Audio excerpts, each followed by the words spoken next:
Hi there, thank you for joining me. Today we're going to take a look around the all-new Honda ZR-V. This is the sport grade. There are two other trims available, but I think they all share that same sporty feel. Now, we're going to take a look around all of the car, but clearly we're going to start off at the front. And the first thing that I notice here, because it's illuminated, are the lights at the front here. They are LED, so the daytime running lights are illuminated, but the main bulk of the headlight is also LED. So better visibility, low energy consumption, fantastic. Now, on the top grade, you also get something called adaptive driving beam. Now, you might wonder what that is, and it's a really simple idea that makes driving at night so much more relaxing. So you can be driving with full beam on, but what the car will do is recognise a vehicle coming the other way and kind of cast a shadow around them. You could be following a car as well, and it can cast a shadow around them so that the sides of the road are illuminated. Equally, if somebody's crossing the road in front of you, a pedestrian, it can dip the light so that they don't get dazzled. An amazing bit of technology.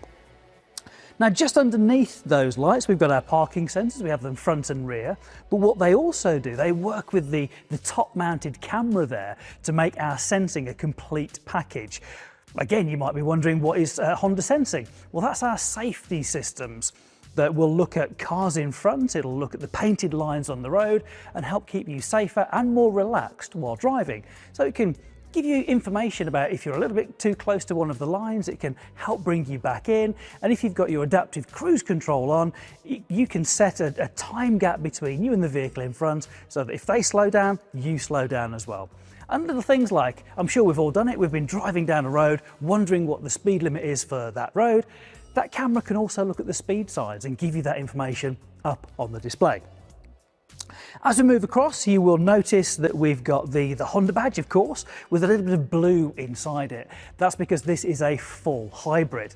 So under the bonnet, we have a hybrid system. It's the twin motor system, very similar to what we've seen in the award-winning Honda Civic, and it has 184 PS and 315 Newton meters of torque. So already you can get a really good feeling for the kind of drive you're going to get out of this car. Absolutely stunning.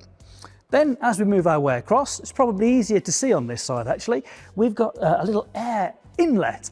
What this will do is let air flow inside here, and it exits just in front of the front tyre. That helps to negate air turbulence as much as it can around there, keeping you more slippery through the air, so you've got less drag, so the coefficient of drag will be that little bit lower. Then we move back, we've got our 18-inch wheels. So this is the perfect balance between style, comfort and efficiency. At this point, we've got our wiper blades, and these have a smart washer technology in there. So when the water is squirted onto the windscreen, it doesn't come out of jets on the bonnet or anything like that. It's actually on the wiper arm. That means you've got less time where the water is on the screen, not wiped away. So again, visibility is going to be improved, and it will use 40% less washer fluid as well.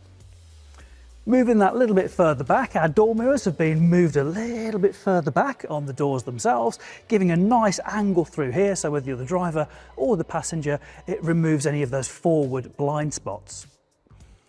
As we open the door, we get our first glimpse at the interior, and it's very, very plush inside. A lot of detail has gone into making things soft touch, whether that's on the door pulls or actually where your knee goes as a driver or a passenger. And I can already see that I've got both USB-A and C inside the front there. Moving to the back, again, the door opens really nice and wide, making sure that access is easy to get in the front and the back of the car. And in the back, we've got two USB-C connectors, and we've also got the outlets for our rear ventilation, making sure every one of the seats is a really, really comfortable place to be. So now we're at the back of the car, you can see we've got beautiful symmetry. So the two individual LED tail lights just sitting above the actual twin tailpipes, giving again another sporty look and feel to the car. We also have the parking sensors down low there, really subtly blended in, and of course to help with parking we have the rear view camera as well. So let's open the power tailgate. Of course, I could do that off my remote as well. And now we can see inside the large boot. So Depending on the grade, this can be up to 886 litres of capacity, and that's helped by this little extra storage area underneath here. And that can lock into place, so you can pop smaller items in there, and again, just drop it down nice and flat for loading those larger or bulkier items in. The parcel shelf is also in two-piece to make it really easy to load things in and out. When it comes to closing it, it couldn't be more simple. If I've got the key in my pocket, I've got the button here on the right for walk away close. So I can push that button and it's not going to actually close until, as you guessed, I walk away. One on the left, more traditional, I can push that right now and of course it will close.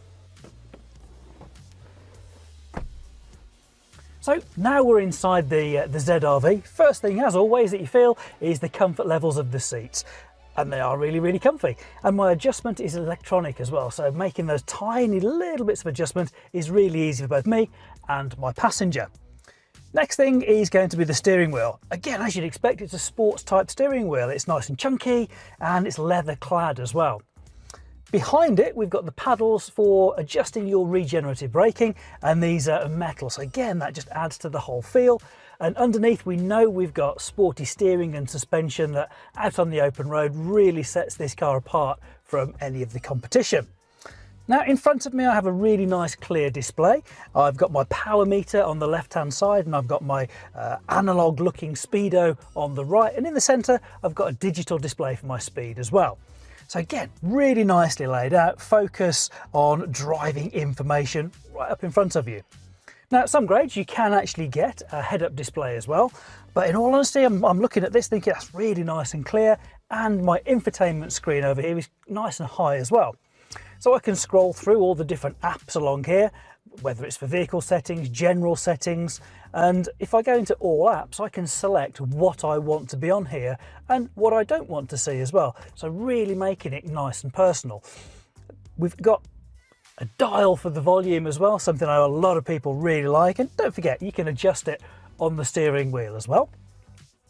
Then we come to our heating and ventilation. So we have this lovely fascia on here that doesn't matter if I want my vents pointing down, passenger wants theirs pointing up, it still has that uniform look in front of it. Something that's important to me. Now underneath is where our controls are for our heating. So I've got my controls on the left, passenger has theirs on the right, all they can be synchronized together. And we've got buttons down the bottom for recirculating the air, and our front and rear screen heating, and in the top left and right corners, the buttons for our heated seats as well, keeping us nice and comfy. Below that, wireless charger, really lovely, because we do have wireless CarPlay and Android Auto on the infotainment screen, which is great. So if I've got my phone here, but my passenger wants to charge their phone up, there's a lovely little area down here that they can plug into. And on passenger side, it's USB-C, and on driver side, we've got USB-A. Now, in the back, we've got two more USB-Cs, so it's very typical for an SUV. Loads of space in the back, we've got rear ventilation, and we've got the charging capabilities. So loads of space and practicality in the back, and in the front this is really geared up for a beautiful driving experience. So there we have it, a lovely little tour around this fantastic car. We've looked at it from the front, where we can see that sporty styling, from the side, and also we've seen the practicality we've got inside the boot, inside the car, where we've got that technology, and again those comfort levels. But of course we know this is a real driver's SUV. So if you would like to register your interest with your local retailer, you can be one of the first people to actually test drive this amazing car.